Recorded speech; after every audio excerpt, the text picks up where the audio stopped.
Maybe you might lose it, maybe you might not lose it. If there's business, you might earn, you might not. You profit and loss. And that's nikah, and that's what Allah wants from us. And that's the difference between zina and nikah, between business and riba. Because riba is guaranteed. So this is, Islam says, look, you have to make your mind up. Is it investment or is it a loan? If it's an investment, which means you want profit, the moment you want profit, your money is not guaranteed. Take the risk of loss. The moment you say, I don't want the loss, you can't take the profit. Because profit is riba.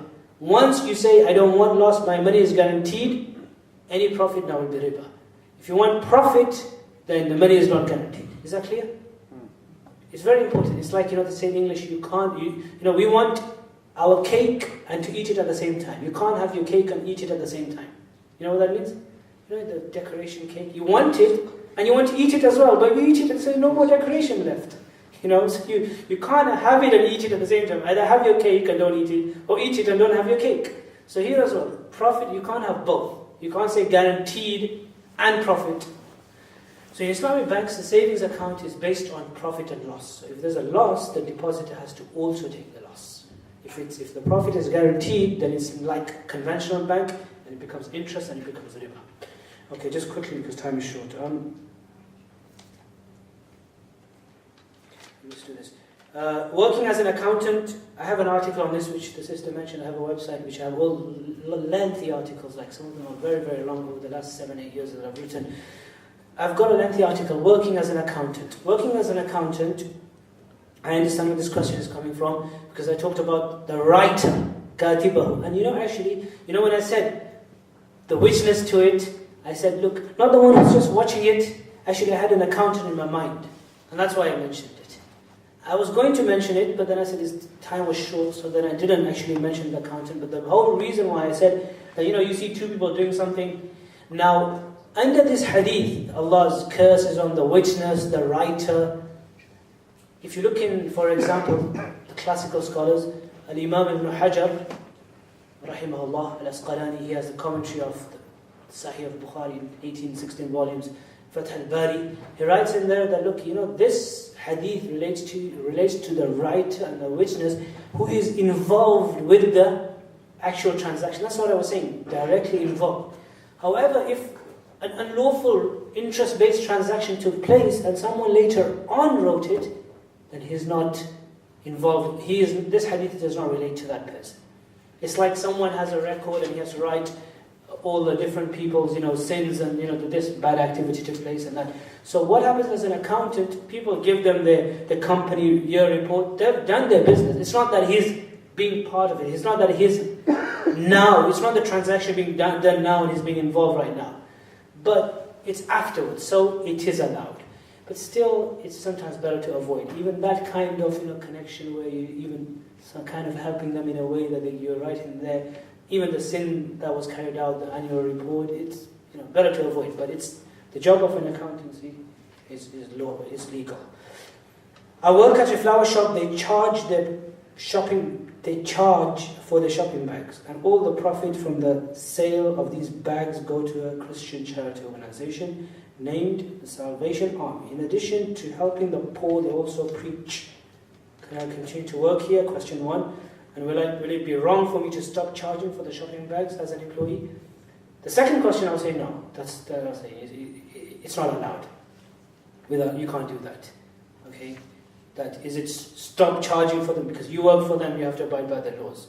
If you're working under the company, you can't just make our laws up. So that's not allowed.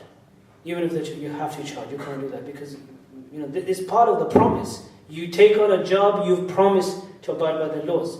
I can't. There's no time for me to go into the history in the time of the Messenger sallallahu alaihi wasallam.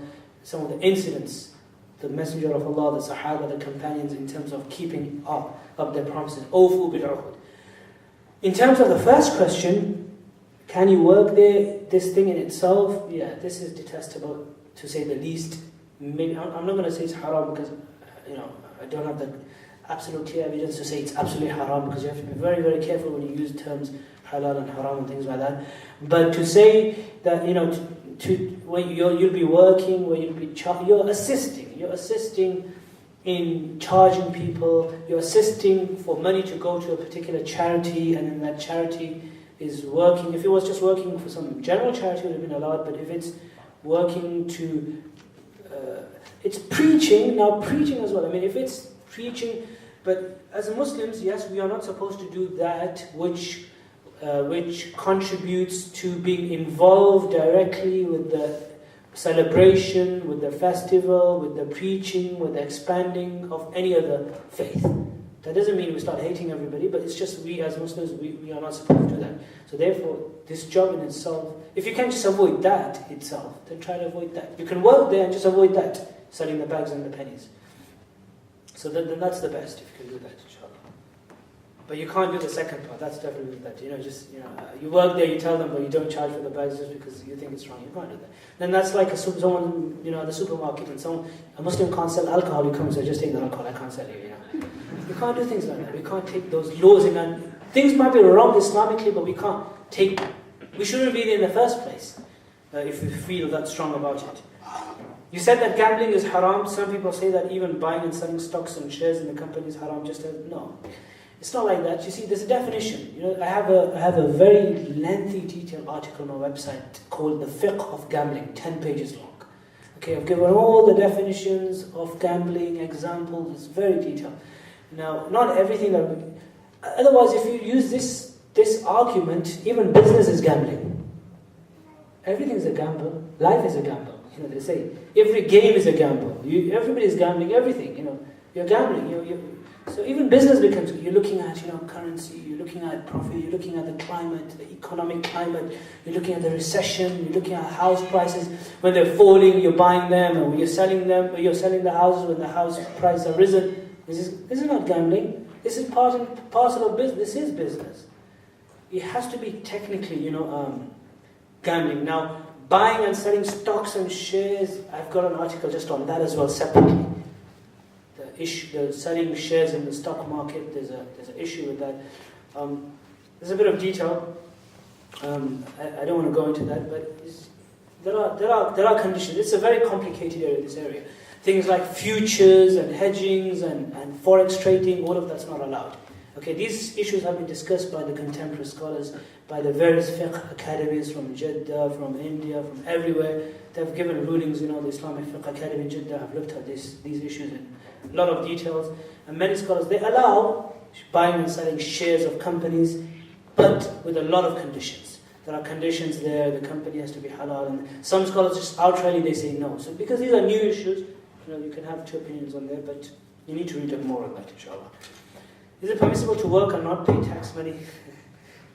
This is a very common question. And I'm not going to answer this question. I don't answer tax questions, because there's tax on that. You can't lie, you can't deceive. Muslims don't lie, Muslims don't deceive. We can't lie, it's haram to lie, it's haram to deceive. That's what I'll say. There are no banks in Norway offering interest-free bank accounts, give interest money to non-Muslims. As I said, interest money, give it to the extremely poor Muslims. You can do that. Yeah, this is a question. Okay, I'll just answer this now. Islamic banking. The Islamic banking which exists today, are they according to Sharia, are they 100% halal? This is also... we need a whole lecture on this. I didn't even go to that whole Islamic banking side in the original talk, because I feel it's very important. There's more important things in relation to Islamic finance to talk about than Islamic banking and current Islamic finance. This is why I didn't even touch upon this topic. Because for some people,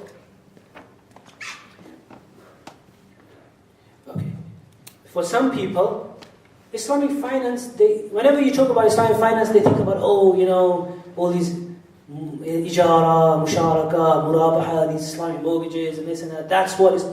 There's much more to Islamic finance than that. This is just a small portion of things that just come later on.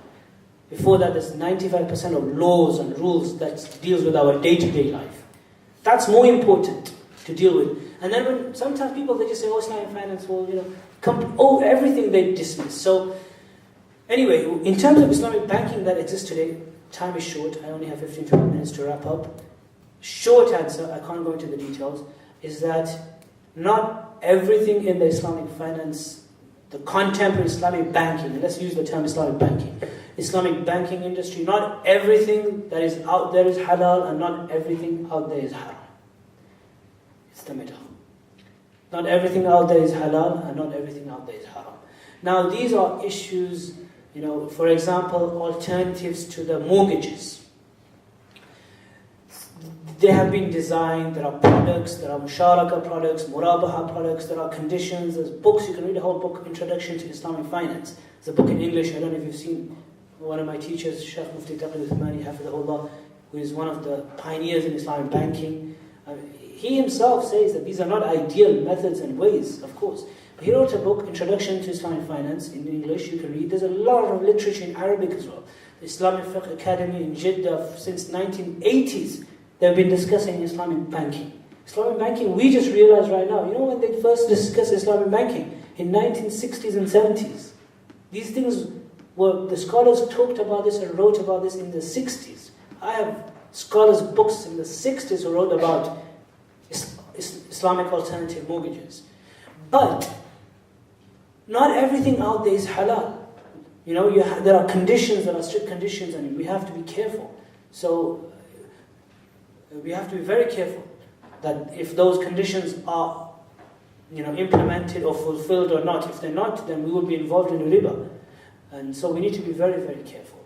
These are used as devices. There's, each product, I don't have the time, it's a general answer, but each product, like murabaha, it's a product, ijara is a product.